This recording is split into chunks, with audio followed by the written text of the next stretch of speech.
Everyone. Welcome back to another episode of Spiritual Teachers. With me today is one of my friends and brothers, Salvador, and then uh, correct me if I'm wrong, Chalchihuitzilli. Good enough. Okay, perfect. Salvador is a ceremonialist. He's a qualified mental health specialist and a sports coach. And I consider you amazing spiritual teacher. So welcome on the podcast, brother.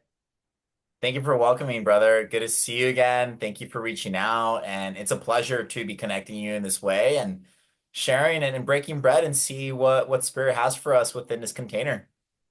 Yeah, yeah, amazing, man. Thank you so much. And I think today we're gonna focus on a few things. Like I would love to hear about your spiritual journey, how you came to walk these ways.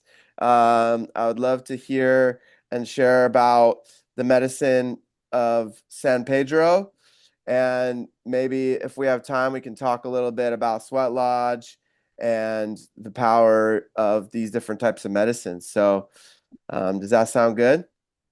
Absolutely. Excuse me if you heard like a little ring. Somebody was calling me and connected to my computer, so excuse me for that. Yeah, so before I even speak, I just want to say or ask actually, would you like me to start from where I'm from or directly straight to the medicine path? Uh, yeah, just start with where you're from and your background and a little bit about yourself, and then we can just dive into the medicine path. Yeah. Sounds good. Okay, cool. Well, my full name is Salvador J. Melgoza. Again, like the brother mentioned, my Mexica name is Chalchihuitzilli, meaning jade hummingbird. It's Mm, in the language of Nahua, which is the language of the Mexicas, aka the Azteca. That's one of my lineages from my father's side, and from my mother's side, I am also Purépecha from Michoacán, Mexico. Born and raised here in Los Angeles, grew up in Watts, California, currently living in Topanga Canyon. Just moved here a couple weeks ago. And yeah, to dwell into how did this path exactly opened up for me? That's a great question. And a lot of people would assume that my first medicine would be an entheogenic thing, right? Whatever this is connected to that path. hmm And the thing is, as I learned throughout this journey, like everything that is aligned with this path or this road doesn't have to be an excuse me, an entheogenic medicine. hmm So my first medicine that opened up these doorways for me was actually the sport of lacrosse. And Okay. if you didn't know, or if anybody doesn't know this, lacrosse has been a huge staple in my life. I'm still heavily involved. I'm currently the head coach at USC for the women's club lacrosse program. And fun fact was full circle moment. My first coach was actually a graduate from USC. So Mm, when I shared the news to him, he was like, "What? Like, congratulations." But to backtrack a little bit, so lacrosse is actually an indigenous sport of the Onondaga Nation back east, and they would actually call it the stick game to keep it more short. There's different names for it. And the term lacrosse came from the French, mm, lacrosse, hmm so that name just really stuck. And I'm really excited to see lacrosse be back in the Olympics in 2028. So I'm really Nice. excited to see how that unfolds. So that was my first medicine. That was pretty much my first activation of the connection to creator, of it being a medicine and why we play for ancestors and all these beautiful things and the connection to the stick itself. I wish I had a stick with me at this moment, but I unfortunately do not. Um, but to connect that to the Red Road specifically, I had a Native American teammate who sent me a peyote song from the Native American church, and it was a Diné prayer called Good Relations by Kevin Yazzie. And Mm, when he sent me that song, it was during like a really dark phase of my life. And when I listened to it, it just hit something deep within my core that just completely changed me. mm, Um, and through that journey, I would work with it during meditations, during certain practices, etc. So that's how the peyote ways kind of opened up for me, or at least the exposure hmm through the music. I knew what the medicine was, but when it comes to the traditions, I had no clue. Hmm. Now, when it comes to specifically ceremony, that's a very interesting question because ceremony opened up for me through the music industry. Mm, Uh, okay. I was a supervisor at the farm for a couple of years. I was a heavy participant in the club, rave scene, etc., the festival scene, all these things. Hmm. So through that journey, I've just radically expressed myself and I would just meet the right people. They'll invite me to places. And I remember the first quote unquote burner party. I was invited to in LA. So for anybody that doesn't know what a burner party is, it's pretty much a party or a celebration of life that is in relations or branch of something in relations to Burning Man, Hmm. right? So through that, I was exposed to Hape. I Hmm. was exposed to Hape, and I was going through a really tough time during that chapter of my life, and it was like the hammer of God just came and just bam, So you for know. those that don't know, what is Hape? Well, you could spell it two different ways, Hape or Rape with a little sign on top. I would prefer to spell it with the H for many Right. reasons for people Right. that don't know. Right. So you can either say Hape or Rape. Hmm. A lot of people could say it a little differently. So to answer your question more specifically, the main key component and medicine of Rape is tobacco, Hmm. purely fine graded down tobacco. Think of powdered sugar, but in tobacco form. That's the best way I can describe it for anybody here that has no idea of what the consistency feels like or the Hmm. texture. Now, there's hundreds of different types of rapés, depending on the lineage, depending on who it's made by, what's in it, and each one has a different purpose. Now, I won't get into too many details about that. I'm not gonna make anything up. I just know for a fact that the main key component is tobacco. Hmm. And from my understanding, I believe I have a tool. Would you actually want me to show what a tool looks like for hot bear, or do you just want me to leave it be? You can show it. Yeah. Okay. So Yeah. it'll be quick. I'm just got my bag. Yeah, no problem. Okay. Um, So there's two administration tools, right? There's the Caripe, which is a self-administration tool, and then there's the Tepi, which is an administration of uh, a medicine man or woman administering to the other person, right? Correct. Correct. Correct. So I cannot find my regular Pomp Bay bag, unfortunately. However, I do have my Step B on me, which is the one you use to administer other people. Hmm. And for me personally, this one specifically has been a very powerful key component that has completely shifted my life. And it's been a beautiful medicine that has assisted in my clarity and just journey, right? So, anyways, this was my first introduction to anything in regards of ceremony, Hmm. that specific gathering. And it was really intense, really, really intense. The one thing I will say is it's really important for anybody listening to this to make sure people are trauma informed, making sure if it's their first time, making sure they know how to receive it to properly guide them, because I was not properly guided of how to Hmm. receive it. So the experience itself was a little traumatizing of like coughing and just really unpleasant, not traumatizing, just really unpleasant. Hmm. But throughout time, I built a healthy relationship. So with that said, this right here is Tepi. This one's from Peru. But the main key component and the main concept of these tools specifically is one end goes into the nose of the individual, and the other end is the person serving. So all you're doing is basically blowing it into their nose. There's different types of blows, a fast one, a short one, a powerful one, and a very soft one. And they all Hmm. have different names, just to give you a context. But yeah. Anyway, so that was my first time being exposed to rapé. And in that same gathering, just by radically expressing myself, right? The individual who served me Hamped, and I won't mention names just out of respect of her own privacy. I have a lot of love for her, and she was actually one of my first mentors, and I love her so much. Um, she invited me to my first San Pedro ceremony. Okay.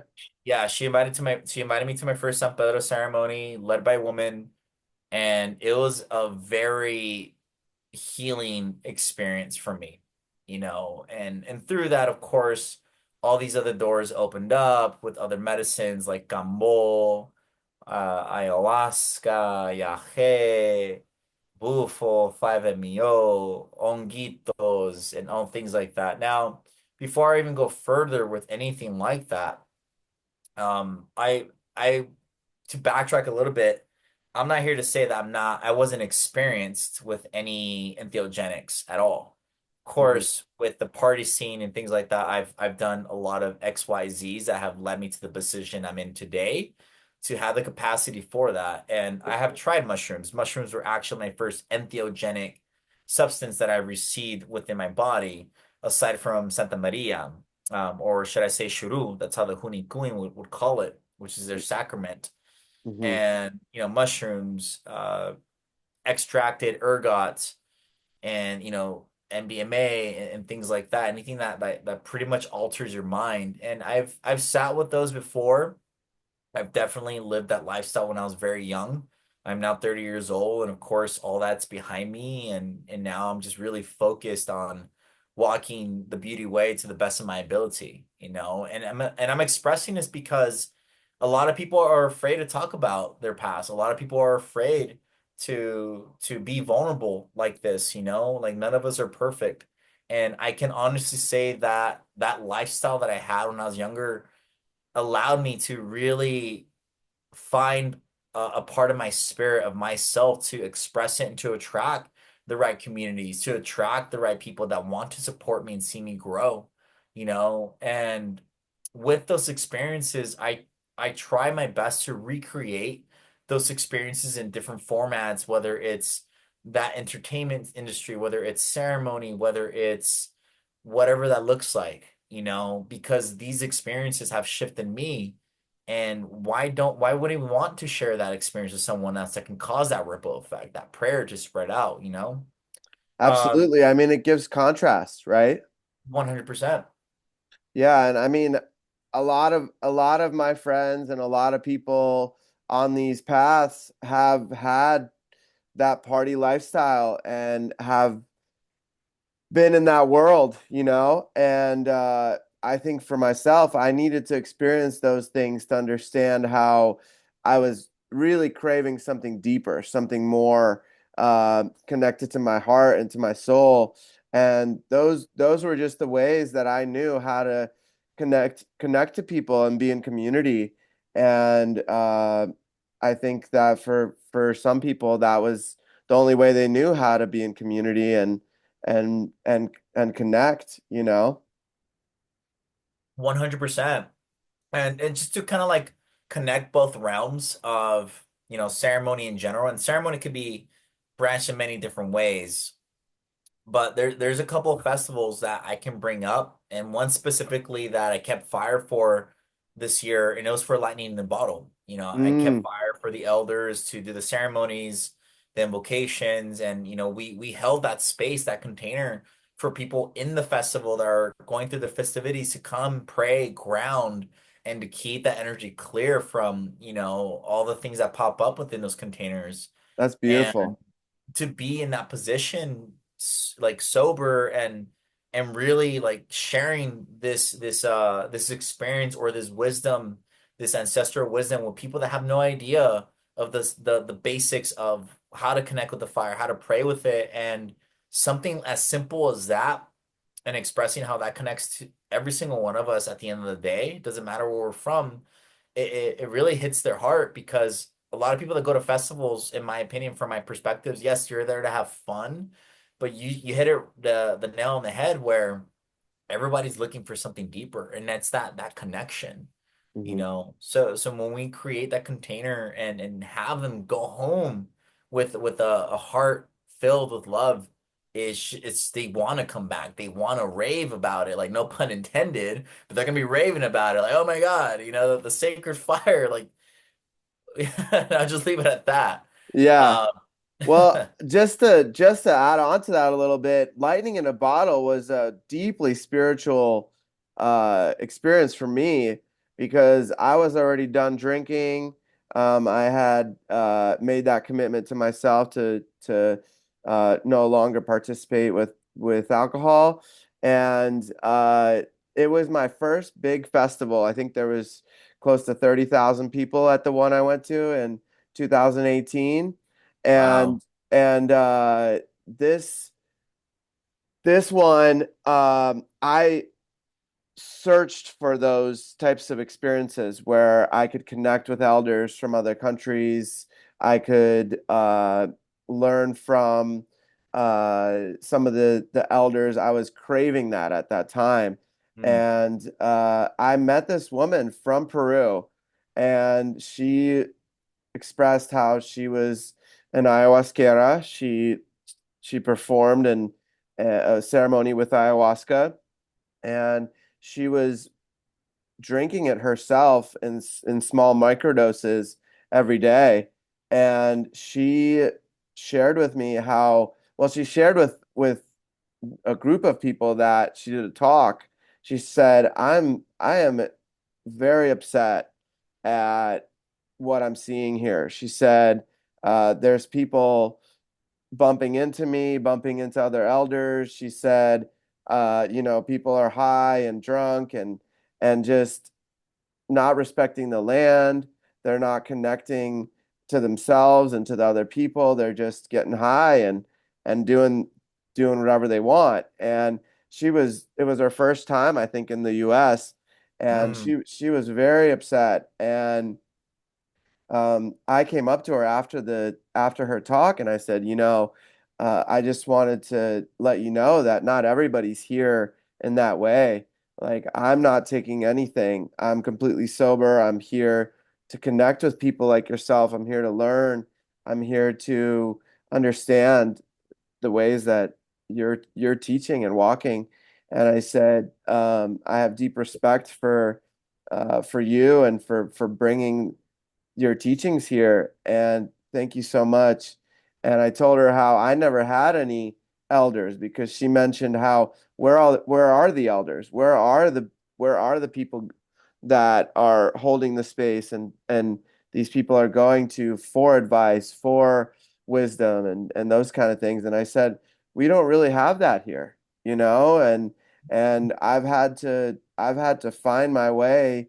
I found Reiki first, then I found Kundalini yoga, then I found these other modalities to mm, to heal myself and to help hold space for others. And she looked at me, and I'll never forget this moment in my life. Like, she looked at me, and she put her hand on my heart, and she looked deep into my eyes and into my soul, and she said, "You are the elder." And I was like, wow. Like, I immediately started crying, and it just hit me like, we don't have to be certain age. We don't have to be mm, any way. I've met elders that are tiny little kids, all the way, 18-year-olds that are super advanced. And she just struck something inside me that really resonated. And so, yeah, I think these experiences um need that kind of space for people to come and to sit by the fire, to have these elders teach them and talk to them. And I think there's a huge amount of people looking for that. So, deep bows to you, brother, for holding that. Thank you so much. wow. Well, thank you for sharing that experience. And there's a lot of different topics we could tap into what you just mentioned. And I just to piggyback off that, oh, excuse me. I truly believe that one force cannot exist without the other. That's universal law. And like anywhere else, it's gonna be bad apples. And especially if it's a new environment, you're gonna be kind of like looking for that. And if you focus on it, you're gonna attract it at the end of the day. Mm-hmm. Sometimes you get attracted no matter what. Now, that's where it's up to us, you, me, even the woman from Peru, to hold that reverence, to be that example, to check people. Sometimes we have to invoke a certain ego within ourselves, like, excuse me, like really just like not be the aggressor, but be assertive. And that's something that I've also noticed that is lacking in a lot of, in my opinion, and I could be completely wrong, in a lot of spiritual communities where a lot of men aren't stepping up and being assertive with setting strong boundaries to Yeah. protect the spiritual community. Because Mm-hmm. the spiritual community doesn't mean you're going to be all rainbows and butterflies. Like you Oh have to yeah. be a defender too, not the Right. aggressor, the defender. The Guardians. Exactly. Well said. And to conclude the festival part, and we just got to be that embodiment. And it's the same thing recreating these experiences, right? I was always the guy burning the sage, walking around with the fan with essential oils, making sure people are good. I was that guy and I'm still that guy, Mm-hmm. always. And to receive people to come and tell me, hey, thank you so much for saging the place. Thank you so much for your presence. Thank you for XYZ. Mm-hmm.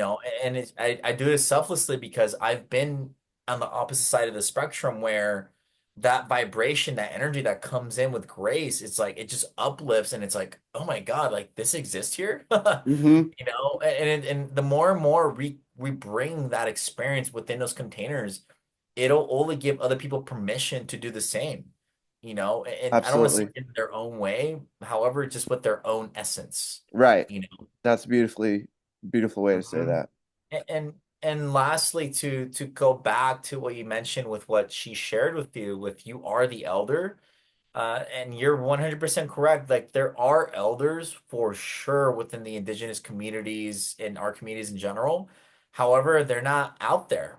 They're not they're not like on TV, they're not on ads, they're not on anything like that. A lot of this information is usually word of mouth, and once you kind of get access to a door that opens up for you, there's like no turning back really. It just opens up even more. Oh So the yeah. thing about these elders, we don't have access to them all the time. We truly don't. Right. So this is where us as just humans, as young men, as young women too, whoever is watching this, it's up to us to take that, like not take the responsibility, but to receive that responsibility to carry this wisdom to the best of our ability and walk with reverence and hold ourselves accountable. Because if not now, then when? Like, why are we gonna wait for permission? And if not us, then who, right? Exactly. And and Hmm. and last thing I want to also just add to that is it can get very controversial. Oh yeah. Very controversial with many topics, and a lot of people can assume, and a lot of people also forget the system that we're in. People forget the matrix that we're in of what's at play. Right.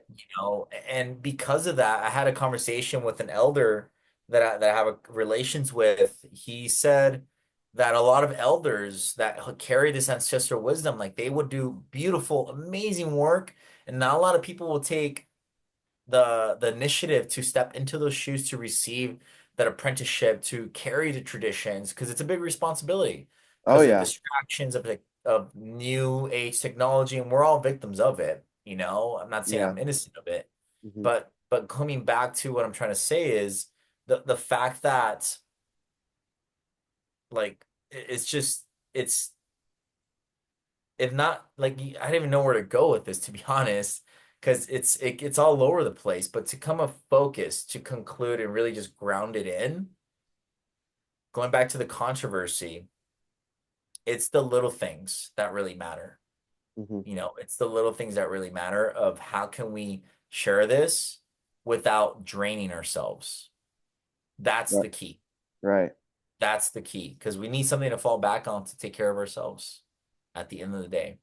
For Because sure. this is just a service. It's not a career. Whatever we're talking about here, it's not a career, it's a service at the end of the day, you know. However, I do mention to people, I'm like, if it's a service, if you're late, like on that flat line, great, you could keep going. If you have the support, great, keep that prayer going. But if it gets to a point where you're just draining your life force, your time, your essence, everything, and it's not being reciprocated, that's a time to step back and evaluate and ground and ask for support. That's something I had to learn the hard way, you know, where I was giving too much of myself. And that's the biggest lesson and teaching I got from Wachuma, by the way, my Mm. first sitting, that I need to receive. And Wachuma is another word for San Pedro, right? Correct. Wachuma is the term from the Quechua. Mm-hmm. That's the proper term in that language. And San Pedro actually was, so Wachuma was named San Pedro, which is Saint Peter. Mm-hmm. And that's a Catholic name. It's a Catholic saint. And he's basically, the holder of the keys to the kingdom of heaven, pretty much. So they kind of disguise it in that way, like many other Mesoamerican Mm. cultures that disguise a lot of their gods, deities, goddesses with many other names, Mm-hmm. Mm-hmm. and I'll leave it at that. And just for the people that don't know what San Pedro and Wachuma is, it's a psychedelic or an entheogenic cactus. Correct. It's Mm-hmm. correct. So it's a tall spine cactus, and there's different varieties, different subspecies, and it's primarily it's from Peru. That's its original origin from Peru, and of course that medicine traveled from different parts of the country or a continent, and now you'll find it here. Well, not just here in North America, but you'll find it everywhere around the world. Mm-hmm. Because people trade, people send seeds, people grow. Mm-hmm. So there's definitely a lot of different subspecies and varieties that have different properties and different experiences, really depending on on the origins of it really in the Mm-hmm. species. So Yeah, and with San Pedro, uh, it can be administered as a powder, right? Some people dehydrate it. Some people work with it as almost like a soup, right? Like they boil it because there's certain um, breakdowns of the chemical bonds that need to happen before it can be taken, right? so that's a great analogy. And from my experience from receiving the medicine and sitting with it in meditation and prayer, uh, there's different ways to work with it, right? There's a whole process of, yes, cutting it up a very specific way. And by the way, you can find all this information on YouTube. By the Hmm. way, guys, like you can literally find all this information on YouTube if you're curious with how it's made. Now, I'm not here to promote of how to process it, but I will just share my experience with how I received it. So yes, you could cut it up. You could, basically cook the cactus into a tea. Really depends on how long you cook it and through the process of the extraction of the mescaline, which is basically, what's the best way I can describe it? I'm trying to see if I could get something here. So, all right. Just a quick disclaimer. Uh, Okay. I would not recommend anybody sitting with it without a shaman or a medicine man or woman. Correct. Just to really emphasize that for anybody listening. Correct. And lastly, to piggyback off that, like I've never sat with it recreationally in that way. It's only been in prayer, it's only been in ceremony, and I've experienced other people that have sat with it recreationally, and to each their own. Like that's their path, that's their way. It's just from my experience, especially now as I've gotten deeper in this path, like it's really important to be mindful of where and how you're sitting with the spirit of the medicine, you Hmm. know. So to give you a little bit more of a context, so let's just say this is the cactus, right? Tall Hmm. cactus, just a can of coconut water. Hmm. Right. So basically this is the core, Hmm. right? And then the spines, and but the thing is, the skin right here or this rim right Hmm. here, it'll be like all green and the rest will be white. So Mm. all the mescaline, all that entheogenic chemical compound is right there in that thin layer right here, Hmm. right? Now the thing is about the cover or the surface layer of the cactus, there's a thin plastic film that you might want to remove, and you could see a big difference with how clear it is versus how green the cactus really is. And Mm. that green stuff, like I mentioned, that's where the medicine is at. Now, I'm not saying that the actual core or the white part is not medicine either. There's definitely medicine in it as well. However, the main component is definitely on that greener, outside skin. From my understanding, that's how you can, you can brew it. You can also dry that part of the cactus through the dehydrator and just, pulverize like anything else, and you could consume it in that way. Now, from my experience, I know there's some people and different medicine men from Peru that cook the medicine for days. Oh, So the wow. becomes like a really thick paste, like really, really thick paste where, good luck. Right. Good luck. You're It's gonna definitely, taste really good. yeah, you're definitely with something like that, you don't need much. It's like syrup at that point, you Mm-hmm. know. Mm-hmm. So for my personal experience and recommendations, the easiest way to consume it would probably be the tea. Mm-hmm. It's already, you just drink it. It's easily processed through your body versus the powder. However, the powder can be a hit or miss depending how potent the medicine is Mm-hmm. and how they dried it and how they processed it and everything like that. Now, when it comes to ceremony of how to sit with the medicine, there's three different ways that I've learned from an elder from Machu Picchu. And he mentioned there's three ways that they sit with it or work with it. Mm-hmm. You can either sit in meditation around a fire, you can either go hiking, or you could sit with the medicine in a hot spring.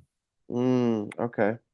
I've never experienced the hot spring. Actually, I take that back. I have. I have Okay. experienced hot spring. Yeah, I take that back. I actually have.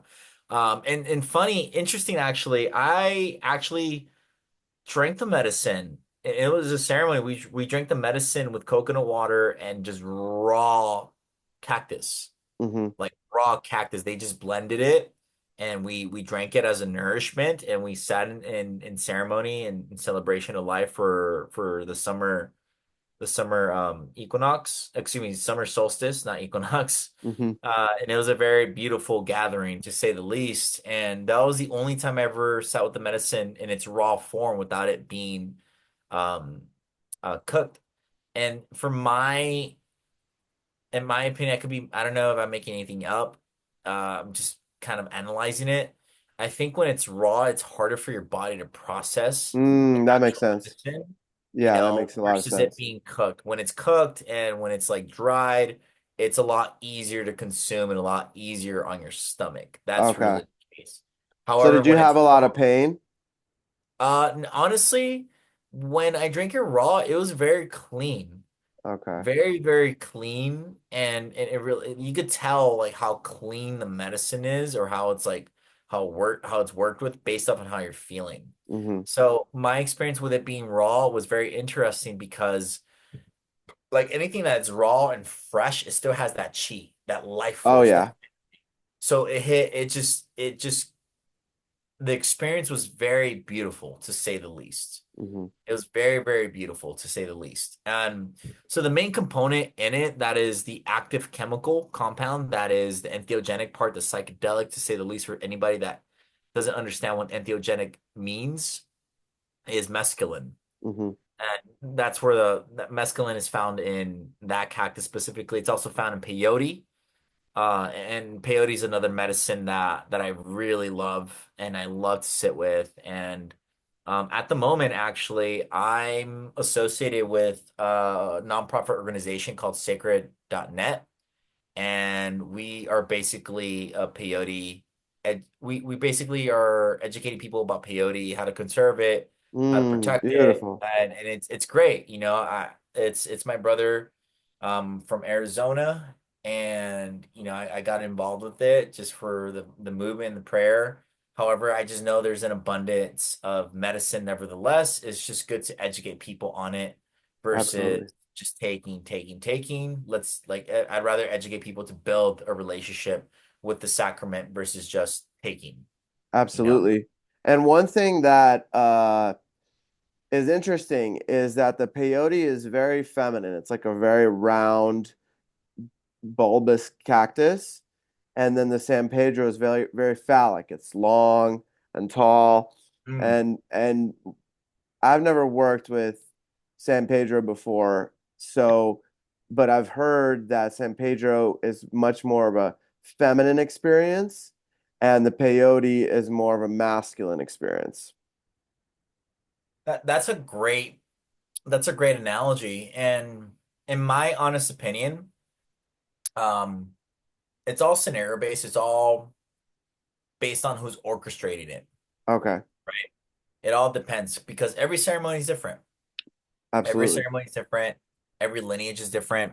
I've sat in a TP meeting, and this is all in regards of the Sacrament Wachuma, not peyote at the moment. I've sat in a TP meeting with Wachuma before.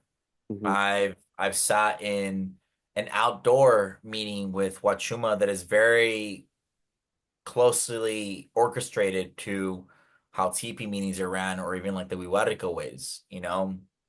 I've sat with it in just meditation. I've sat with it with hiking, hot Hmm. springs. I just mentioned that already, and every experience is different.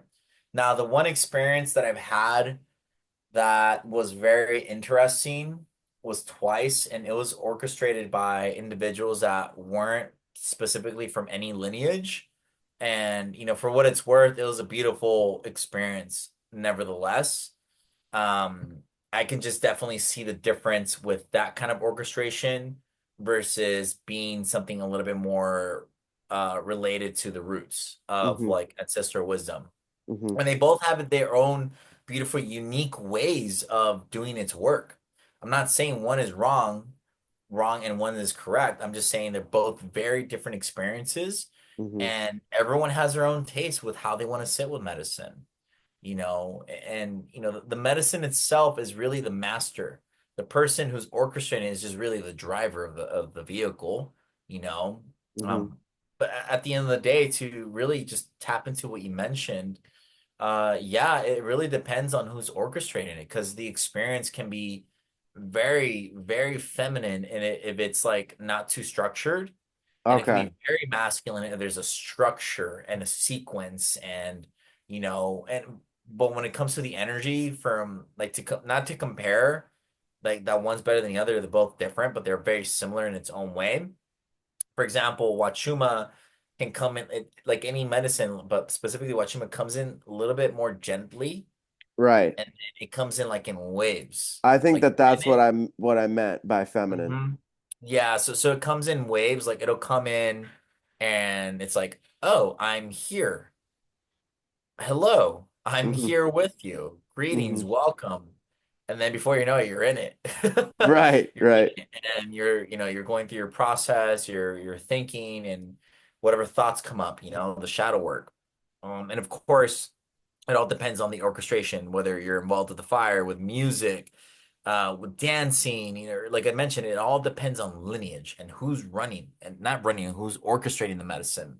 Now, And when it it's comes not, to I go was just ahead. gonna ask, it's not so hallucinogenic, like a mushroom trip, right? It's more Correct. internal, right?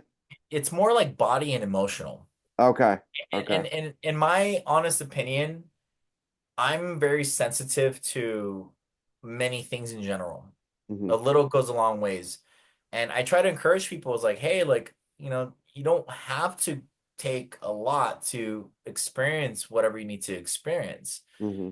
And honestly, this medicine it's so beautiful. And sometimes uh, let me backtrack a little bit. Ever since I started to garden and grow my own medicine just to have it, I started to build a relationship with it. Like, oh my God, like you need patience for this medicine. You need a lot of patience for this medicine to grow, to cultivate, to take care of it. And once I started building that relationship with it, I really started to sit with it even more and have that connection. And once I had that natural connection, I didn't need to take or receive a lot of it. Like for me, I'm fine with a little bit. Hmm. I'm already connected to that spirit because I walk that path of, that reverence of being more still, more patient. Now, am I perfect? Absolutely not. I have my moments. Now, the beautiful thing about it is I'm conscious of my mistakes. I'm like, oh, I could do better next time, You right? have an awareness of it, yeah. Correct.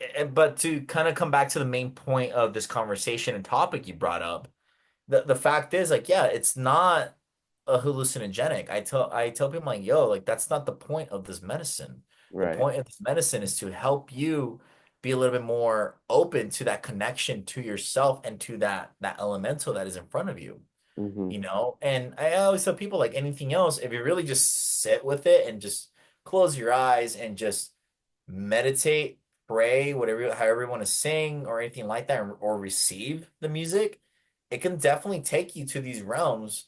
But we could do that even without the medicine. It just makes it a little easier. That's Yeah, it that's just opens the veil a little bit more, right? correct. That Hmm. is correct. Now, this medicine can get purgative if it's processed, from my understanding, based off from professionals that I've spoken with, if it's processed with the core, like the center core of the actual cactus, Hmm. and or if it has like the plasticky film within it, it's hard for Okay. your body to process it. So, You know, so most likely people are going to purge when it's it can processed that happen way. if you drink enough, you know, Okay. and I try to encourage people to, if they really want to do deep work, I'm like, hey man, I say go for it. Like if you really want to get well, like go for it, you know. I think one thing that's really important for people to understand, as I like to call it, instead of understand, Mhm. is that purging is a way of the body to clear energy. And it's actually really important for us to do at times because it's the way that these medicines are helping our body understand that, okay, there's this energy stuck here and it needs to come out, right? Because Mhm. part of that is affecting us potentially in a big negative way. It can cause disease, it can cause illness, it can cause all these things if it stays in the body. It's better to just get it out and throw up for a while and just get it all out versus keeping it in and potentially getting really sick. 100%. And you know, one thing I like to share, and I learned this throughout, you know, my journey on the red road is when we're purging, I like to say, oh, you're gonna go get well. You know, like Mhm. you're getting well, right? Mhm. And I'll share a little story with my experience with not just rapé in general, but Wachuma. There's been moments where they serve me hape while I'm in the medicine, and it just takes me in deeper, and that's where all that energy comes out, and I literally feel, and I would only know what I experienced. Of course, I'm not here to explain what exactly it was, but I literally felt that energy being taken out while I was getting well. And Mm. after that, my heart just like opened up. Mhm. And I feel like all this heavy energy was just taken off because I knew energetically it was just removed. And I understand that I understand that this conversation we're having isn't for everybody because they'll receive this message and they'll be like, what the heck are these guys talking about? You know, there are realms, there are dimensions, there are veils that are here with us, even light spectrums, color spectrums that we can't see to the naked eye. However, we know deep down inside we all have instincts with other things that are present, right? And it's the same Right. thing with our thoughts. It's the same thing with people telling us things because our nervous system receives these messages and it holds on to them. So the thing about these medicines too, I'm gonna tap into more of the logical sense, the physical part. You know, Wachuma and peyote, like there's a lot of alkaloids in it. There's a lot of beautiful alkaline substances in it to balance out your body. You Hmm. know, so it will literally kill parasites. It will literally make you stronger. It will literally give you more life. So Kill that's cancer cells, you name it, with an alkaline environment. 100%. You know, and I'm not here to claim this is a one and done healing medicine for everybody. You know, it can, of course, you got to also look at that life outside of ceremony or the medicine itself. How do you eat? How do you sleep? What do you like inhale? Like, what is your environment like, right? Hmm. Now, going back to the environment and your body absorbing and holding on to these traumas, right?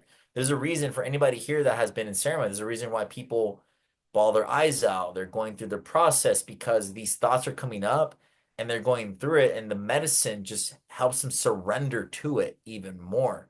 And the moment we surrender to that expression, to that emotion, we let it go, we release it.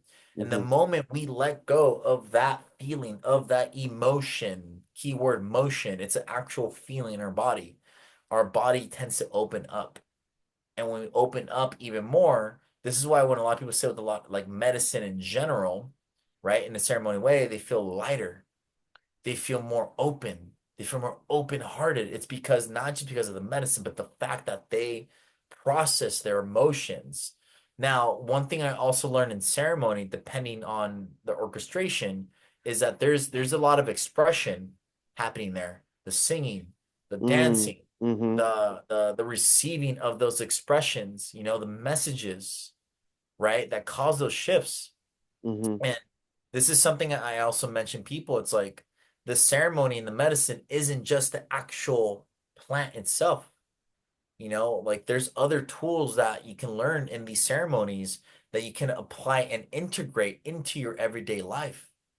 Absolutely. And like and to conclude that a little bit and to kind of refocus is, like I sing my prayers. Like there's peyote style songs that I sing. There's Icaros.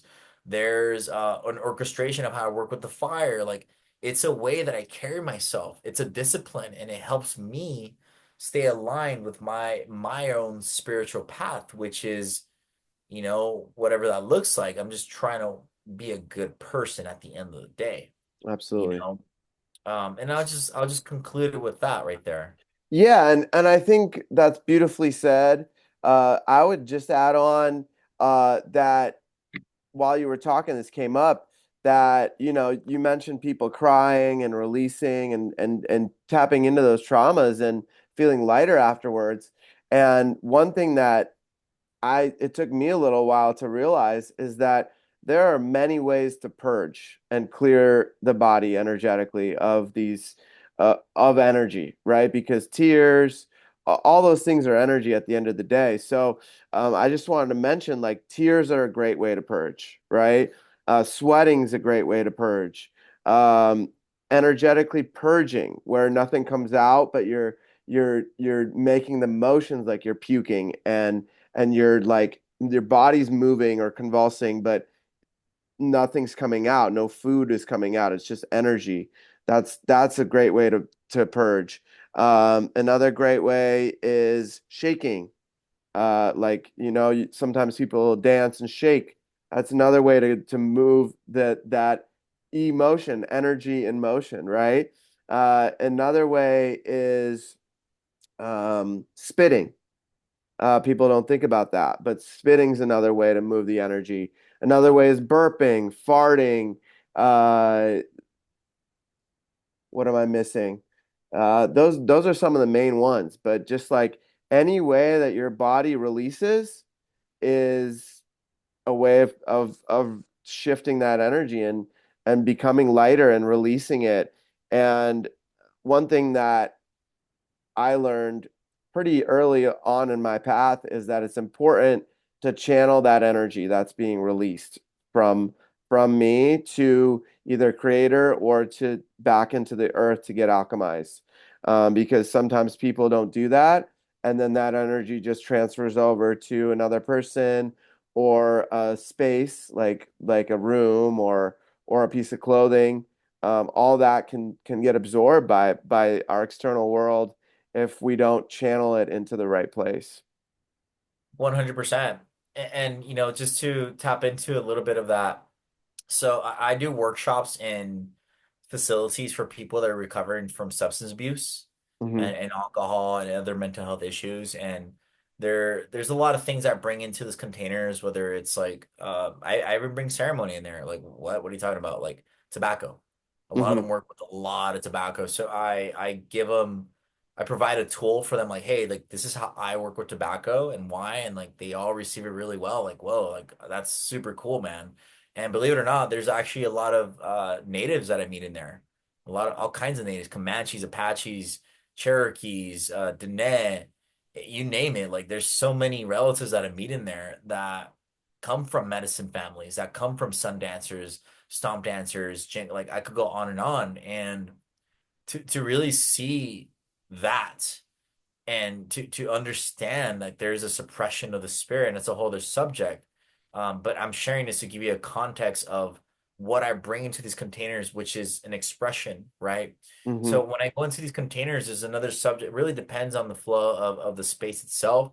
I talk about wellness and bioenergetics, Mm-hmm. which is the connection to the mind, to the body to the mind. And in other words, how can we use our breathing techniques? Of course, breath work is a great way to move energy too. Mm-hmm. How can we use our expression of our voice, expressions of how we receive, and how can we use movement, right, to release this tension, Right. right? Because when we have a relationship with our body, if we recognize how our body reacts when we get emotional, right? Right. And we start recognizing and understanding ourselves in that way and analyzing and responding before we react, it can definitely make a lot of differences in your lives, you know. And the thing is, a lot of people don't know or have these tools to express and release. So what that causes, it causes a lot of mental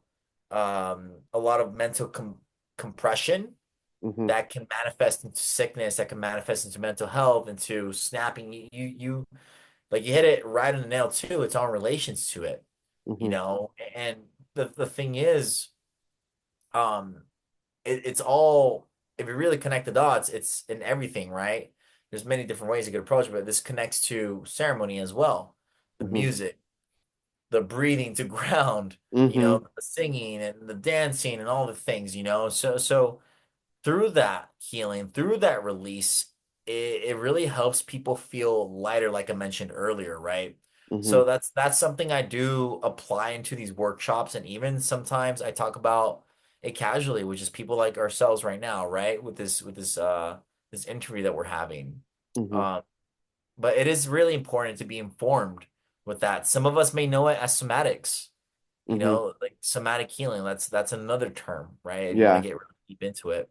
Or Um, myofascial unwinding. There's a lot of, you know, there's a lot of modalities that incorporate a lot of these things that allow for the body to release that trauma. But at the end of the day, ceremony and breath work and yoga and all these things that a lot of us do in the spiritual community, at the end of the day, it's all about that inner work to help us clear out any aspects that are impeding on us living the highest timeline, the our purpose, our way of being on this planet, and to have more awareness, to have more freedom, whatever that looks like for people, right? To not be so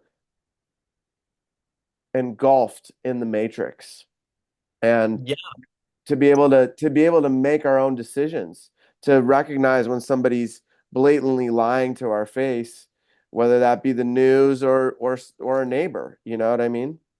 I just got chills when you said that. Yeah, You yeah, saw me like, whoa, I felt that. Oh yeah. man. You know, and it's interesting because just to kind of backtrack with like the festival scene, right? Right. It's basically like there's it's a ceremony. Oh Like they yeah, have opening ceremonies. Like for people that have never experienced a festival, they don't think every rave is the same. Absolutely not. Every music genre is different, just like every lineage is different, right? I'm not here to hmm, compare apples to oranges. However, it's a ceremony. There's music, there's dancing, there's connection, there's all kinds of things in it. And these spaces are definitely healing because people are dancing or and other things. But this is where we can connect those bridges of being that embodiment. And even though you may not shift the thousands of people that are there, you might shift that one life that makes a huge difference. You know, I always absolutely, tell people like be mindful of how you carry yourself in any container because you don't know who's going to be there. absolutely. It could be that one person that has that power that can move mountains, that really connects with who you are because of how you carry yourself. And it's like, wow, like I want what that person has. How can I learn from him or her? And what are How they can I doing support? different, right? Exactly. How can I support them? And Hmm. reason I'm sharing is because that's exactly in the position I'm in today Hmm. because of all these tribulations of the shadow, the darkness I went through in my early 20s and whatnot. And I'm not gonna get too deep into it. Everything I do in this moment, it's because of networking. Hmm. Of course, there's work behind it, 100%. It's not all. It's not about what you do. It's about what you do and who you know. Yeah, Put because it all becomes you know, magnetic at some point. The more the more work that I've done on myself, the easier it is for me to magnetize people that see me, like really see my soul, and that really resonate and can hear what I'm saying when I talk. So I don't have to, I can be myself completely, and these people get me, you know? exactly. And lastly, I say this a lot, and for anybody that has never heard this, but I didn't create this, but it's a good one. Your vibe attracts your tribe. In other words, like the truth will also set you free, Hmm. with healthy boundaries and everything like that. It's just going to create that protective veil around you to filter out people that aren't meant to vibe with you. And that's fine. Just because someone doesn't vibe with you doesn't mean they're bad people, doesn't mean they're not doing the work. There's so many people in the spiritual community that I personally don't vibe with. Not because Hmm. of that I don't like them, not because that they're bad people, not because they're not doing good work. It's just the connection's not there. It's plain and simple. Like, don't force it. It's Exactly. that plain and simple. Just keep walking your path. Pay attention. Pay attention to what is calling you, but also be mindful of where you're applying your presence, your time, your essence, your medicine, right? Because the thing Absolutely. is, the further you go down this path, the more and more people are going to want your time and energy. You, Absolutely. and that's where that time, that boundary comes in of, hey, like, this is my schedule. Give me 2 weeks ahead notice or whatever. This is just an example. Because like if you don't have structure, especially as men, I'm just speaking for us men here, Yeah, it creates chaos and it gets us ungrounded. And we without structure, there can't be a flow. Now, of exactly. course, you can have a blueprint and you walk into the facility and it doesn't go exactly as planned, but guess what? You just make adjustments. At least you have a Exactly. plan to kind of follow, you Hmm. know. Yeah. But these are just my opinions. It's not the truth, but there's some truth to it. Yeah, I totally agree, man. And with the men's work that I've been doing for many years, over 7 years now, it took that structure for me to create for myself in order to take off that stress and anxiety that I would feel because I didn't have that structure as much as I needed to. And it also allows other people, especially the feminine, to feel safer when there is that structure. And it allows for, and all of us have the feminine and the masculine inside of us. And so it just allows for that flow, like you were saying, to flow easier because now you're not just like a big puddle. You actually have you have a canal for that stream to flow down. Exactly. Exactly. And it's a good practice, a great discipline too. And there definitely needs to be a little bit more of that in any community whatsoever. It doesn't have to be the spirit community, just community in general. So, and it's really up to us as leaders, like this position of leadership that we're both in. I'm not saying that we're better than anybody else. That's not the case. The truth is, it's a responsibility. And when you're in this position of leadership, you're gonna get a lot of eyes on you, a Hmm. lot of eyes on you.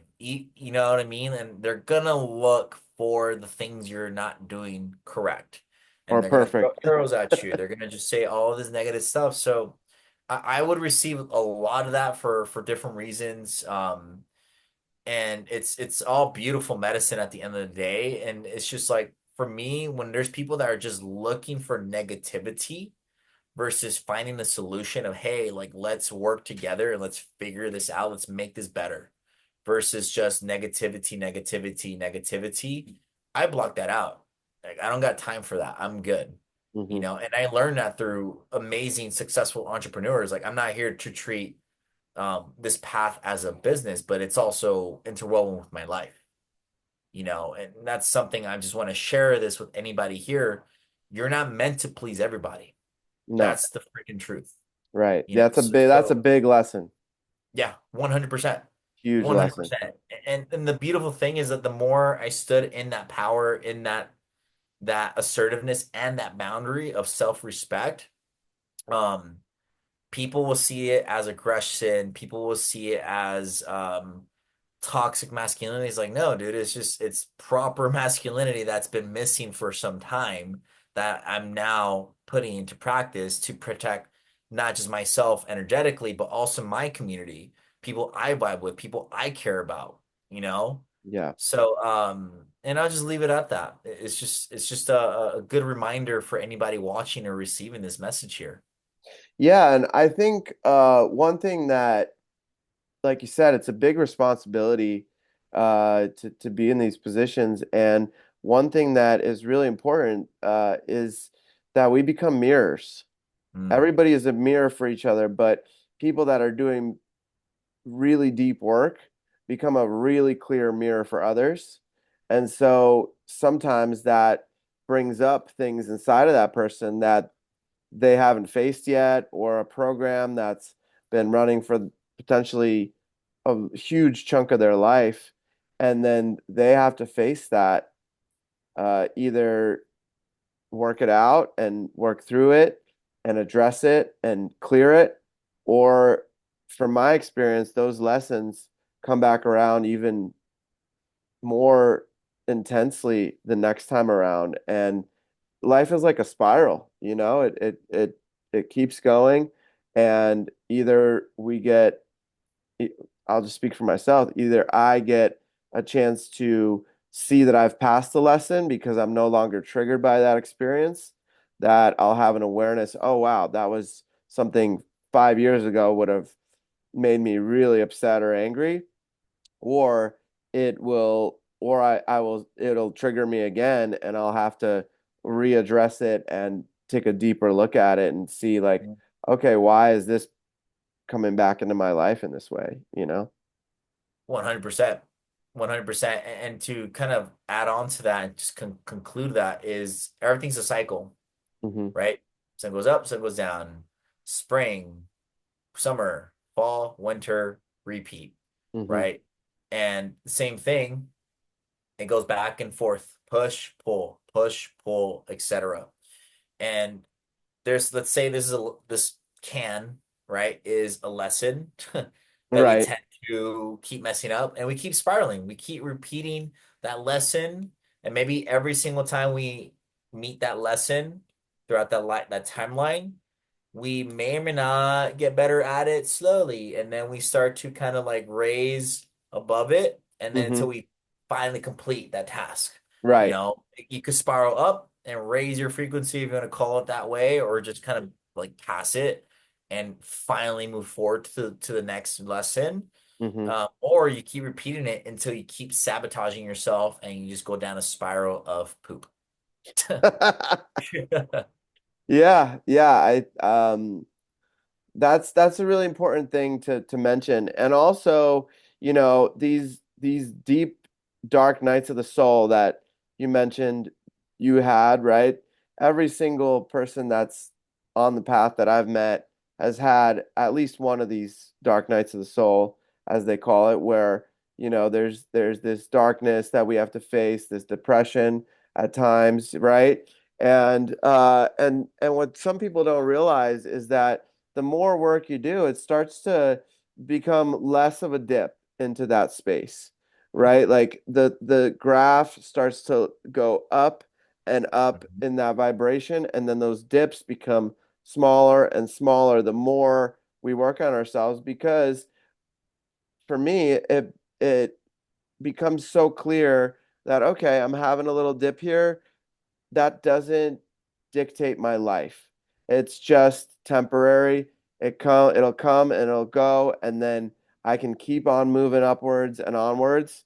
And the deeper I look at myself, the deeper the work I do, the the less of those that occur and the less frequent those occur in my life.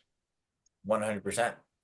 Because we become conscious and aware of our own patterns of Exactly. why do I keep repeating this? Why do I keep attracting XYZ? And it's just like you really reflect. Like this is what I mean by also stepping back and really reflecting and responding versus reacting. Exactly. And the biggest lesson I received this year is, like anything else, you can't change anybody, and Hmm. you That's a big have to one. you can't change anybody. You could only, encourage. You can only kind of like point the direction, but it's just like if it gets to a point where they're not in alignment with your dharma or your path, and it's only kind of like causing restriction, you gotta let it go. Hmm. You gotta let it go and really respect yourself. Respect, Exactly. like self-respect is key, and that's one of the biggest lessons that I received this year, and I really had to step into that frame and really just have a very firm boundary. And through that lesson, it was very empowering of like, oh wow, I never thought I would have the capacity to like really step into this, Hmm. you know. And that's my lesson of the year. That's a huge one. That's a really big one. Um, I think just to wrap everything up, it's like it all comes back to that internal work. Mm, Looking because all we can do is change ourselves, work on ourselves, and then other people can either step up to it, match that frequency, or not. They can either choose love or fear. At the end of the day, it all comes down to that. Every decision we make, when you trickle it down and put it through the titration system, it's a decision of love versus fear. And if we keep choosing love and keep vibrating from our heart and upward and onward, then we just keep attracting ththose people that are aligned with that. So, um, 100%. thank you so much for joining me today, brother, joining the Spiritual Teachers Podcast. It's been such an honor. I feel like we barely skimmed the surface, so I believe there'll be another part two to this. So, Oh, uh, 100%. yeah, 100% part two. yeah, This is, dude, this was beautiful. I had a great time. I think you learned a lot about me just by this 1 hour or for sure. so. And thank you for holding the context in the container like that. And I'm really looking forward to the second part. Amazing, brother. Thank you so much. And until next time, Until big love. next time.